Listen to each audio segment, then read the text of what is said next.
Jadi sunai wudu ingkang nomor 6 adalah mengusap dua telinga. Mengusap dua telinga baik di dalam telinga maupun di luar telinga. Niki sunnah wudu yang nomor 6. Lah para hadirin ingkang minulya, ngusap dua telinga niki niku jumhur hukumnya sunnah, nggih. Mayoritas ulama niku menghukumi sunnah. Nah, tetapi wonten pendapat yang mengatakan wajib. Yang termasuk pendapat sunnah adalah mazhab Syafi'i, mazhab Hanafi, dan sebagian besar mazhab Maliki. Kalau baleni nggih. Jadi ngusap kuping loro dalam wudu itu hukumnya sunnah.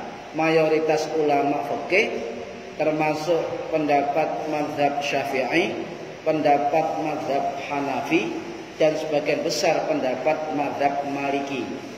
Niki sunnah. Sedangkan yang kedua mengatakan mengusap telinga adalah hukumnya wajib, harus dilakukan.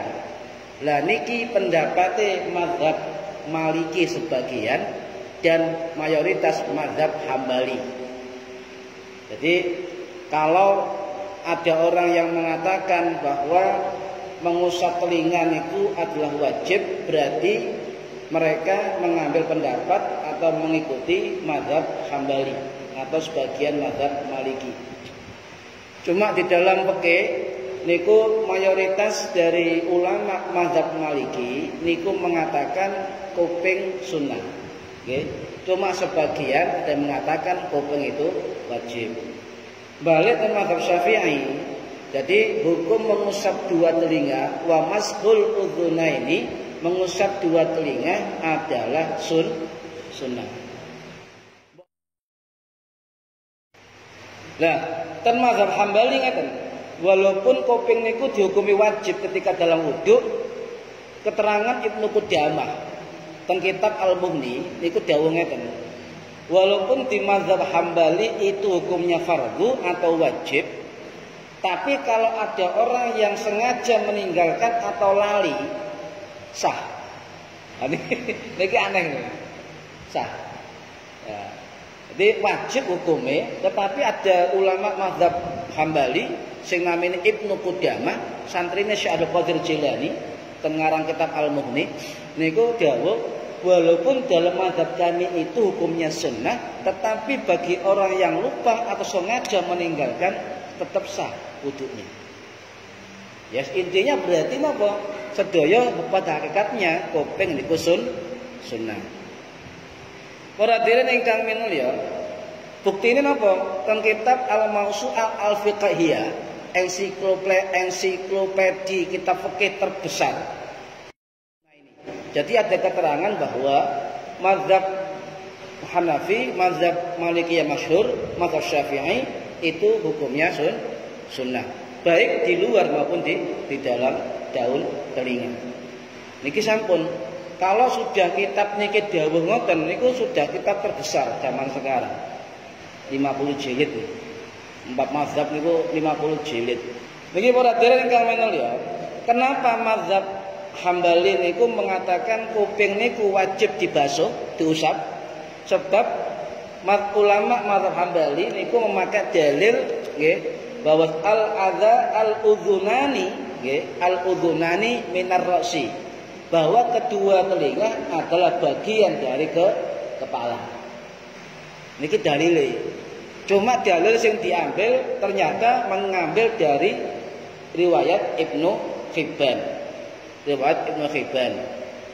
Nah, kata Imam Hambali ketika ditakoni kali Abu Dawud muridé, kenapa panjenengan kok mengatakan telinga ini bagian dari kepala? Imam Hambali jawab, al-udhunani minar ra'si, dua telinga bagian dari kepala. Dan ini ternyata model kias, menyamakan, okay? Menyamakan atau model kias. Para hadirin ingkang minulya.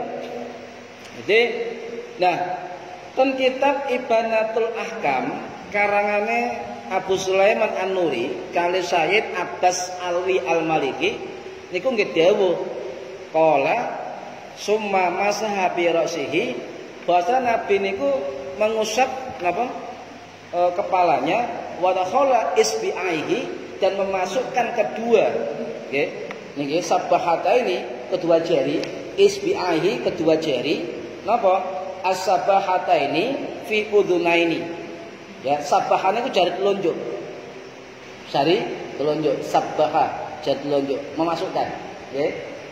Jari telunjuk masukkan. Jadi jari telunjuk dimasukkan di dalam telinga, nggih. Wa masaha bi awwabihi dhahira udhunaini, dan mengusap dalamnya telinga dengan jari terbesar, ibham. Napa? Jempol. Jadi di luar, dhahiru ya udhunaihi, luarnya dua telinga. Jadi ingat, pun kualik. Jadi jari telunjuk as-sabahah, jari telunjuk di dalam telinga, batinihima, dan jempol itu di luar telinga. Ngeten, diputer. Jadi mulai tengah ngeten, kalau remen pondok ngeten nanti jari telunjuk cep nonton tengah kuping, dincep nonton tengah kuping nggih. Apa jujur-juru Bu? Dincep nonton ngeten mulai kisah kan nggih, ngeten isor, ngeten baru ke atas. Nah, nggih. Jadi niki lek sanad, nanti lek sinautan YouTube boten wonten. Ini harus tekan guru. Lah guru kula boten ngeten. Jadi ngene telinga masuk, mulai bawah telinga nggih, bocor niki. Nah, baru diputer. Ngoten. Nggih. Ngono nggih. Lah diputer. Ditambah terus pun di misalnya ngene ditambah ngene. Mun napa-napa. Cuma ngeten. Pun 3. Nggih, peng 3. Lagi hadis. Ini hadis Imam Abu Dawud, nggih. Hadis Abu Dawud, hadis Nasa'i. Imam Hakim terose niki hadis sahih. Di summa masaha bi ra'sihi, kemudian Nabi mengusap kepalanya, wa dakhala isbi'aihi, dan memasukkan dua jari. Dua jari yang mana? As-sabahata ini dua jari telunjuk. Ngeten, kanan kiri. Ya, wa masaha bi abwabihi, dan memasukkan dan mengusap dengan jempol. Dhahiru udunaihi, luarnya telinga. Ingat, putar. Niku untuk mengusap dua telinga. Niki hadis sahih. Ya, hadis sahih menurut Ibnu Huzaimah. Ibnu Huzaimah. Nah, jarang kita niki krungu hadis riwayat Ibnu Huzaimah. Nggih, jarang. Padahal Ibnu Huzaimah ini adalah ahli hadis yang luar biasa alim. Luar biasa alim.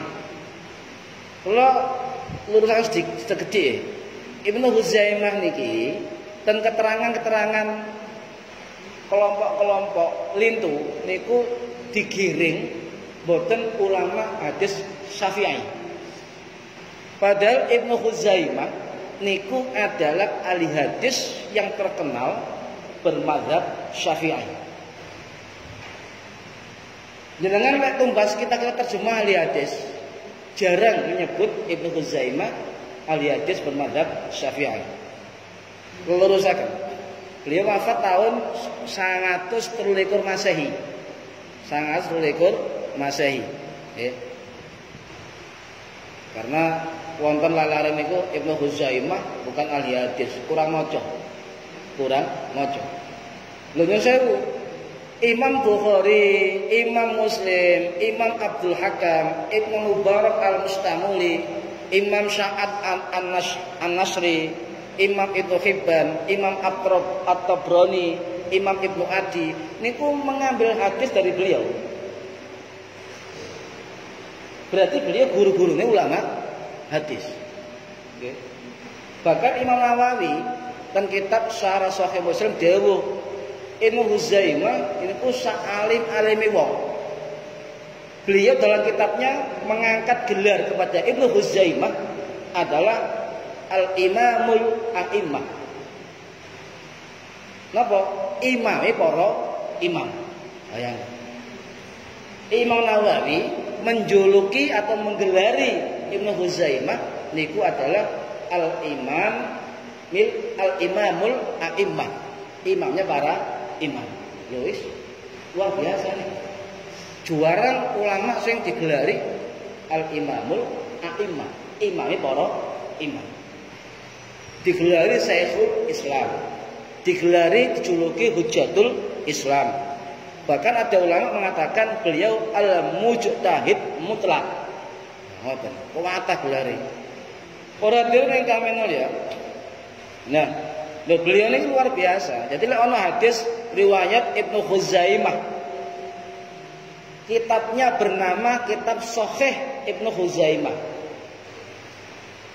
Terus salah satu napa gurune sing namine Imam Ibnu Qutaibah dawuh kitab hadis-hadis dalam kitab Sahih Ibnu Khuzaimah itu adalah kitab-kitab hadis-hadis sahih yang tidak disebutkan dalam Sahih Bukhari dan Sahih Muslim. Paham ya? Jadi jenengan lek krungu Ibnu Khuzaimah niku ulama hadis sing gurune 1000, hafal 800.000 hadis, sak sanate, sak riwayate, sak ceritane, asbabul wurudnya niku. Niku kula lurusaken, beliau adalah ulama hadis bermadzhab Syafi'i. Nggih, mazhab Syafi'i. Ya mboten keliru. Keliru marah karo karuan. Para hadirin ingkang minulya. Jadi contohnya ngeten, Imam Nawawi nate ten kitabe ya, ten kitab Al-Majmu' Syarah Muhadzab niku Ibnu Khuzaimah. Siapa itu Ibnu Khuzaimah? Al-ma'rufu bi imamil a'immah. Siapa itu Ibnu Khuzaimah? Beliau terkenal al-ma'ruf ya, dikenal dengan imamul a'immah. Imamnya para imam. Wa kana man hifdzul hadis, dan dia adalah orang yang hafal hadis. Wa ma'rifatus sunnati, dan dia sangat paham tentang hadis. Bil ghayatil aliyah, dengan puncak kepangkatan yang paling tinggi. Niki Imam Nawawi memberikan julukan ya al-ghayatul aliyah, pangkat yang paling dukur, puncak tertinggi dari gelar ulama hadis. Paham ya? Perlu diluruskan nih, mangke lek krungu Ibnu Khuzaimah sampai wah gak terkenal. Oh terkenal nih, cuma kita saja yang tidak tahu tentang Ibnu Khuzaimah. Dan sampai ke Imam Bukhari mengambil riwayat hadis Ibnu Khuzaimah. Lah sampai kita saat ini mboten wonten, Pak. Misalnya Imam Bukhari mengambil riwayat dari Ibnu Khuzaimah mboten wonten. Lah kitab lawas niku anane kuwata. Dari ngoten. Jenengan nek wonten-wonten yakin mboten hafal. Kok isine kata enggak hafal kok maneh aneh kan. Ngoten. Pasti gak hafal. Untungnya kok mek tanda kurung HR, ngoten nggih. Bukhari, HR, Muslim. Niki perlu diceritakan tentang kisah-kisah para ulama. Sebab napa? Saya mboten keliru.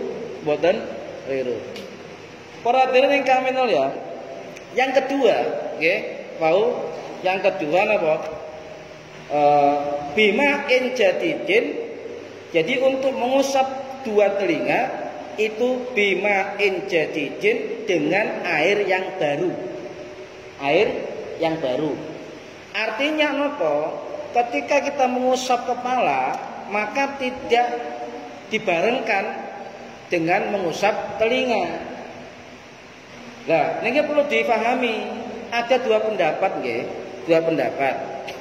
Apakah air mengusap kepala itu juga dipakai untuk mengusap telinga? Leten mazhab Hambali niku mengusap kepala langsung disambung kali ngusap dua telinga dengan air yang sama dari mengusap kepala. Niki mazhab Hambali. Sedangkan mazhab Syafi'i dan mazhab Maliki niku tidak. Karena kedudukannya berbeda. Kalau mengusap kepala itu rukun atau fardu, tetapi kalau mengusap telinga itu sunnah.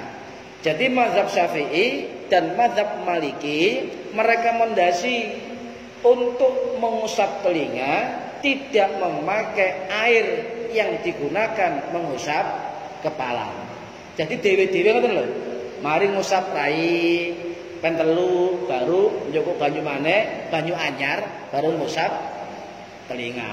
Ngoten niku mazhab Syafi'i. Loh, bagaimana kalau ada yang menggabungkan mari ngusap telinga, kemudian ngeten mazhab Hambali ngeten ngusap nggih tangan dua. Jadi ngeten nggih, ngeten. Ngusap nggih langsung ngeten. Nggih. Niki harus ngeten. Ini prakteknya ngeten guru kula rumiyin. Ngeten, baru ke bawah nggih. Ke bawah, baru langsung telinga. Niki mazhab Hambali. Cuma satu kali. Jadi mazhab Hambali cuma satu kali.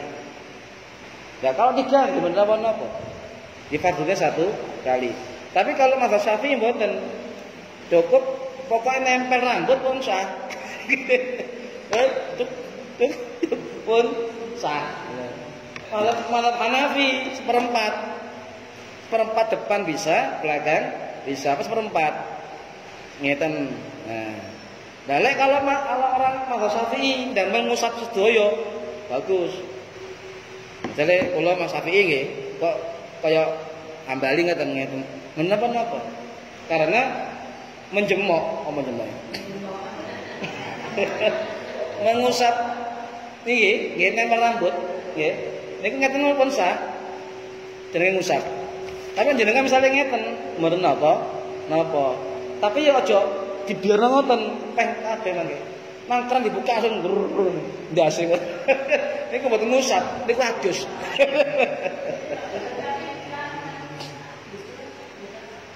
Napa? Nggih. Niku mboten ngusap, grojok.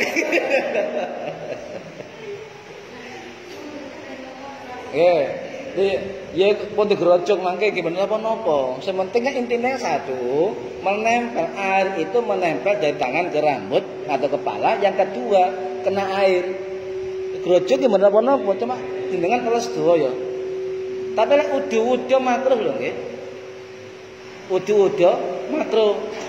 Sah nggih sah, tapi makruh. Menapa-napa. Nggih, niku sing nggih andukan, nggih sarungan baru wudu. Tapi lek uduk menapa-napa sah tapi makruh. Nggih. Kali-kali kan langsung srek. Nggih. Bisa. Asal air itu mengalir dan lebih dari 2 kolah. Nah, kali mengalir. Menapa-napa. Jenengan wudu teng jero kali mboten napa-napa. Sing penting rukunnya dilakoni. Nggih ngusap ya kan rupanya masih kena banyu mak tetep dilakoni. Masuk di dalam air tapi niat wudu. Tapi itu silem. Tapi tidak ada kata-kata masku dal ghuslu. Basah belum tentu karena rukunnya adalah gerakan anggota wudu. Iya. Jadi anggota wudu mengusap kepala. Gerakan mengusap kepala. Kalau telepon ndok rene ngoten, kali tetep ngusap kepala, jero ngono tutuk muncul maneh. Tangan tutuk. Tetep ngeten. Tetep karena gerakan wudu itu digerakan wudu. Rukun wudu tetap dilakukan. Jadi seluruh, tapi dalam seluruh tetap menggunakan gerakan wudu. Tetap. Walaupun kena banyu. Kalau seluruh sudah terbasuh semua terbasuh, bukan terbasuh, itu kena banyu tok. Karena kata-kata al-ghuslu itu membasuh, harus membasuh. Membasuh artinya apa? Mengena gerakan anggota wudu walaupun di dalam air. Yang kedua, mengusap harus menempel air, walaupun di dalam air. Tetap ada rangkaian berwudu. Tata tertib. Tata tertib. tetap ngoten-ngoten. Berarti sering lingkungan kan itu. Tapi kan perlu ditanyakan. Nggih, terus. Baik. Terbasuh semua, tapi tidak ada al-ghuslu, tidak ada al-mashu. Tidak ada membasuh, tidak ada mengusap, dan tidak ada al-khuriyatul wudu, gerakan anggota wudu. Ini rukun. Lek nyelurup to, rukune gak dilakoni, iku jenenge mboten wudu, seluruh. Nggih. Nggih. Nggih. Nggih, sampun kan Pak Nawir. Pun kula WA. Kalau nulis waktune. Kalau ngambil dari kitab Bidayatul Hidayah Al-Ghazali. Nggih macam-macam doane. Wonten sing pendek, wonten sing panjang. Sing pendek. Contoh nggih, doa ngusap telinga nggih. Allahumma ja'alni minal ladzina yastami'unal qaula fayattabi'unal ahsana. Pendek. Itu pendek. Jadi, ya Allah jadikan saya sebagian orang-orang yang mendengar panggilan. Ya, fil jannah, di dalam surga. Itu pendek. Ketua ngeten Allahumma ja'alni fil jannah. Pendek nali. Menapa-napa. Tetapi ngeten, ten kelompok lintu niku ada yang mengatakan doa per anggota wudu bid'ah. Bid'ah. Karena tidak ada tuntunan dari Kanjeng Nabi. Tetapi ada hadis yang merekomendasi ketika tangan itu terselamatkan berkat doa wudu. Ya. Seandainya kan orang yang menggunakan doa wudu ini boten orang sembarangan. Kalau tingali Imam Ghazali teng kitab Bidayatul Hidayah, wonten Imam Nawawi teng kitab Al-Majmu' Syarah Al-Muhadzab, wonten kitab Muhnil Muhtaj karangane Syekhul Islam lho. Angkate Syekhul Islam Al-Khatib Asy-Syarbini Al-Qadhi.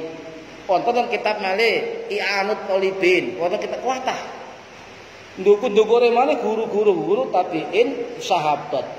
Jadi beliau-beliau dalam kitab nulis ngaten, termasuk ten kitab napa Muhnil Muhtaj karangane Imam Khatib Asy-Syarbini niku perilaku doa-doa ini adalah apa yang dilakukan kebiasaan para tabi'in, kebiasaan para sahabat. Sudah selesai. Apa yang salah? Nah, kita sendiri nggak tahu karena zaman berbeda. Tapi dari keterangan kita pun ulama yang alim, pangkatnya Syekhul Islam, bayangkan Syekhul Islam, gurune wong Islam. Ini bukan sembarangan. Ya Syekhul Islam itu kudu hafal Quran. Minimal hafal hadis 100.000, sak sanate sak riwayate sak sembarangane, ngarang-ngarang kitab. Ngerti fikih, guru-guru dan sebagainya. Muridé akeh, kitabe akeh, ora sembarang. Nah, jadi doa wudu itu ya kita pendekatan wa bataghu ilaihil wasilah. Jadi mencari jalan untuk mendekat kepada Gusti Allah. Anggota wudu niki barang yang rukun kemudian menjadi wasilah kita untuk berdoa. Barangkali dengan doa-doa itu ada yang mustajabah. Kalau mereka mengatakan doa, yang ada cuma awaluhu. Awalnya maca bismillah, wa akhiruhu dan akhirnya berdoa. Cuma itu, ya monggo. Enggak apa-apa. Tapi yang paling salah adalah nyalah no liyan. Nah, ini. Nah, yang salah, yang paling salah adalah menyalah-nyalahkan orang lain. Ini tidak boleh. Ya, tidak boleh. Boleh nggih? Ten Pak Nawir. Tapi kalau jarang maca doa wudu. Kalau jarang terus terang maca doa anggota wudu sebab napa enggak fokus. Wudune suwe. Ini kadang lali. Apa mau ya? Allahumma aku lali. Terus nomor loro enteng kae banyu. Nek saya mboten nang nggih. Enteng banyu. Nomor 3 mamang. Lho, dungane durung mari, wudune wis mari. Suwe nomor 4 sing ngantri akeh. Jadi doa wudu iku apalaken rumiyin, nggih, ya apalno maksudipun nggih sing pendek. Mboten dilakoni mboten napa-napa. Yang bermasalah adalah kita mengejar suatu doa dalam sunnah wudu, tetapi rukun wudu kita tidak perhatikan. Fokusnya donga. Ya, fokusnya donga. Allah muharrim syahri durung ngatekno dan sebagainya. Niku kalau bisa khusyuk monggo, tapi kalau itu tidak fokus lebih baik tidak dibaca, kita ambil doa akhir wudu. Niku mawon nggih. Ya dilakoni monggo, gak dilakoni nggih monggo. Barang sunnah. Sing dadi masalah barang sunnah wajibno untuk orang banyak. Niki salah. Saestu. Terus guru kula ngaten, salat dua sunnah nggih. Dua sunnah. Tetapi kalau diri kita sendiri mewajibkan kita sendiri, ya sebagai amaliyah, istiqomah, boleh. Duha sunnah nggih. Kita sendiri punya prinsip. Duha iku kudu tak lakoni menino, wajib bagi saya. Monggo. Karena itu adalah prinsip panjenengan menggunakan duha sebagai laku istiqomah. Tapi lek ngeten kabeh niki kudu wajib duha sebab kula nggih duha. Ah niki sing salah. Gak duha gak Islam. Wah, itu tambah karo-karo. Barang sunnah wajibno. Ya, mung sewu jenggot. Jenggot itu sunnah, oke. Seluruh mazhab itu sunnah. Ya, cuma alasannya apa? Yang berbeda mencukur. Kalau mazhab lain ada yang mengatakan haram dan sebagainya. Syafi'i kalau punya jenggot makruh dicukur, tapi mubah dirapikan. Mazhab Hambali ada yang mengatakan Nyun sewu, ada yang mengatakan dari mazhab Wahabi, bukan mazhab ya, golongan Wahabi ini gak oleh cukur, haram. Berarti njlombrok ngene. Niku hukumnya haram menurut mereka, haram dicukur. Padahal Ibnu Umar itu sahabat yang paling akhir meninggalnya. Ini cuma sekilan ngeten brewoke. Niku sahih. Nggih, sahih. Silakan berjenggot nggih monggo. Sing gak jenggoten aja jenggotno. Nah iki gak duwe jenggot, gak iso jenggoten jenggotno. Akhire gawe obat penumbuh jenggot tereke mek 6 gelintir. Tiga wiritan subhanallah. Biasa mawon. Mazhab Syafi'i mengatakan jenggot memang sunnah, ya. Cuma kalau mencukur makruh, tidak berdosa. Yang enggak bisa jenggotan ojo dijenggotno. Biasa-biasa saja. Kalau mau mengatakan berapa ukuran jenggot, kita ambil Ibnu Umar sak gegeman. Nggih, Ibnu Umar sak gegeman. Ono sing njluwemprek. Yang masalah ngeten lho. Barang sunnah niku. Kemudian mengatakan yang tidak berjenggot tidak Islam. Yang tidak berjenggot tidak menjalankan sunnah. Ini sing gare rame ngeten iki. Biasa-biasa saja. Pas bojone gak jenggot kok jenggoten ae. Akhirnya online golek obat tubuh jenggot. Niki nggih, pun kok mbah jenggot bareng niki. Nah, balik malih para hadirin kang menulya, nggih. Nah, jadi terakhir menggabungkan antara kepala dengan kuping niku mazhab Hambali. Kalau kita misalnya diajari kepala sendiri, kuping sendiri, kemudian kita coba untuk melakukan seperti kepala langsung telinga, tidak apa-apa monggo, tidak apa-apa. Cuma ulama Syafi'i niku dawuh lebih baik, ya, tidak melarang, lebih baik ketika wudu air kepala sendiri, air untuk telinga sendiri, bima jadidin, menggunakan air yang baru. Nih, enggak ada dilarang, enggak. Lebih baik anjuran, ya, anjuran. Bon. Para hadirin ingkang minulya. Nah, jadi mazhab Syafi'i itu paling longgar, saya itu paling longgar. Sebaiknya menggunakan air yang baru. Nah, Imam Nawawi yang saya kitab Al-Majmu' Syarah Muhadzab niku dawuh. Ya. Jadi hadis yang menggunakan wajib telinga, ya, diminta tidak mengusap, dinilai ada ya, orang yang mengusap telinga, ya, bersamaan dengan kepala, kata Imam Nawawi tidak dinilai mengusap telinga. Bukan dilarang, tidak dinilai mengusap telinga. Apalagi diwolak-walik urutane. Ngoten. Napa? Ngusap telinga, sip baru ngusap kepala. Nah niki nggih diwolak-walik. Nggih diwolak-walik. Saniki ngeten. Duh, kalau misalnya kita balik ngusap telinga dulu baru kepala, gimana hukumnya? Fikih niku macam-macam akhirnya.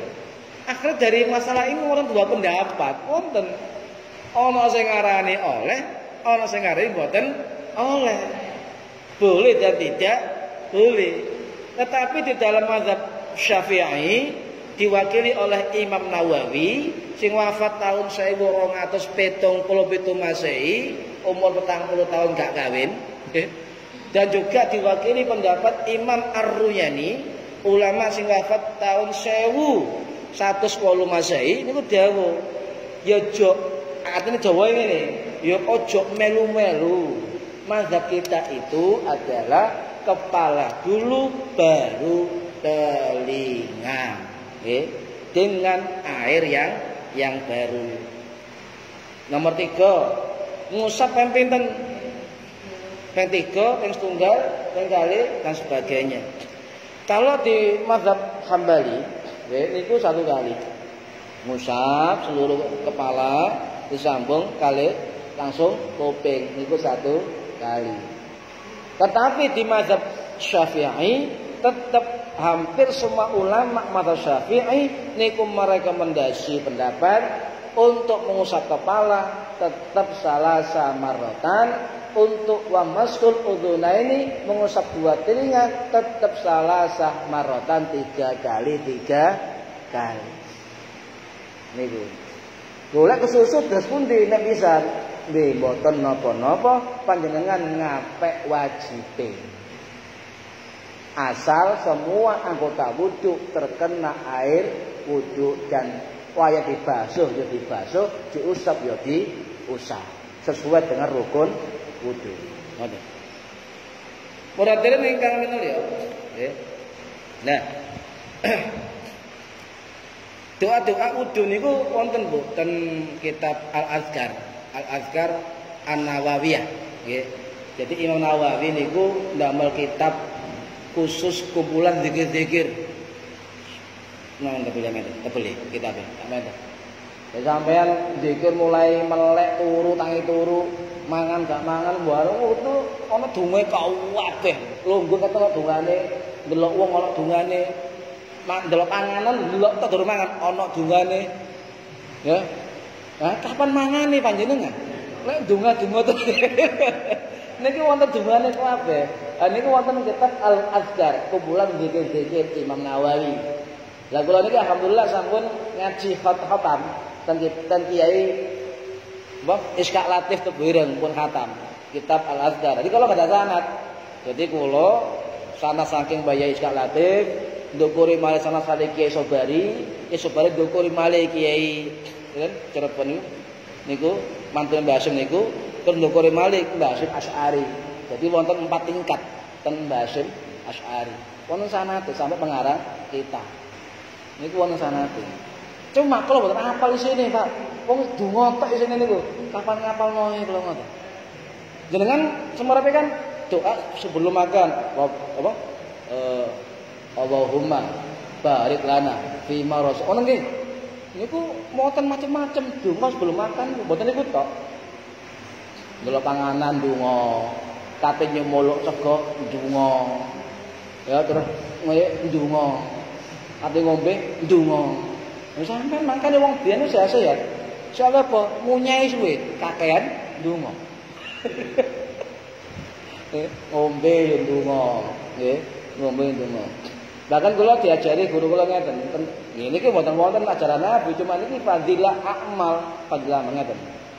Santriku iki Mbak Iska. Santriku kabeh lek kate mangan, kate ngombe atau apapun tetep disunahkan bismillah, ngoten nggih. Cuma tak tambahi nggih, sak mari bismillah sampean lengkapi sholawat, ngoten. Iki contohnya ngeten. Bismillahirrahmanirrahim. Allahumma sholli ala Muhammad. Niku kiai kula ngoten. Nggih, mangan